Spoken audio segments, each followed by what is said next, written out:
നീ എന്തൊക്കെ പറഞ്ഞാൽ ഞാൻ ജോലിക്ക് പോകും. പക്ഷേ ഈ പെരയ്ക്കകത്തിരിക്കാൻ വേണ്ടല്ലേ ഞാൻ ഇത്രയും കഷ്ടപ്പെട്ട് പഠിച്ചതും ജോലിക്ക് പോകാൻ തയ്യാറായതുമല്ല. നിനക്ക് വേണ്ടി എനിക്ക് സാക്രിഫൈസ് ചെയ്യാൻ പറ്റത്തില്ല. എന്റെ കുടുംബത്തിൽ നിന്ന് ആരും ഇതുവരെ അങ്ങനെ ജോലിക്ക് പോയിട്ടില്ല. ഞാൻ വിടത്തുമില്ല. എന്റെ ഭാര്യ എന്റെ വീട്ടിൽ തന്നെ ഇരിക്കണം. അതങ്ങനെയൊക്കെ തന്നെ. നീ ഇത്ര നല്ല പെണ്ണുങ്ങളെല്ലാം അങ്ങനെ ആയിരിക്കും. പക്ഷെ എന്നെ ആ കൂട്ടത്തിൽ കൂട്ടണ്ട. ഞാൻ ജോലിക്ക് പോകുമെന്ന് പറഞ്ഞാൽ ഞാൻ പോയിരിക്കും. കോണിച്ചേരോടി, നീ പ്രഗ്നന്റ് ആയി കഴിഞ്ഞാൽ പോത്തില്ലല്ലോ.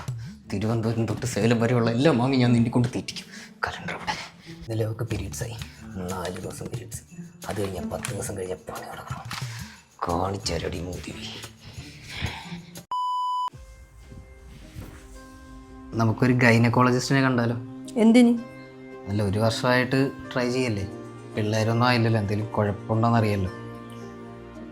2 മാസം മുന്നേ ഞാൻ പ്രഗ്നന്റ് ആയിരുന്നു. ഞാൻ അബോർട്ട് ചെയ്തു. അബോർട്ട്? ജോലിക്ക് പോകാൻ വേണ്ടി ആയിരിക്കും അല്ലേ? എന്ത് ചീപ്പാണ് നീ.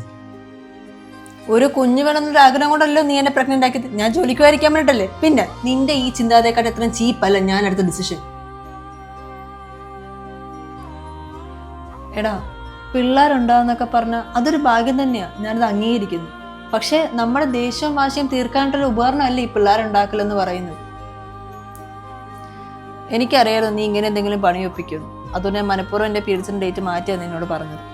പിന്നെ ഞാൻ പ്രഗ്നൻ്റ് ആയിട്ടൊന്നും ഇല്ല. ഇനിയിപ്പോൾ പ്രഗ്നൻ്റ് ആയാലും ഞാൻ ഈ ജോലിക്ക് പോകും. എനിക്ക് പോയേ പറ്റൂ. ഞാൻ അത്ര കഷ്ടപ്പെട്ട് ആഗ്രഹിച്ച് നേടിയ ജോലിയായിരുന്നു. നീ എന്നെ ഇച്ചിരിയെങ്കിലും സ്നേഹിക്കുന്നുണ്ടെങ്കിൽ എന്നെ ഒന്ന് മനസ്സിലാക്കാൻ പറ്റുവാണെങ്കിൽ മനസ്സിലാക്കാം.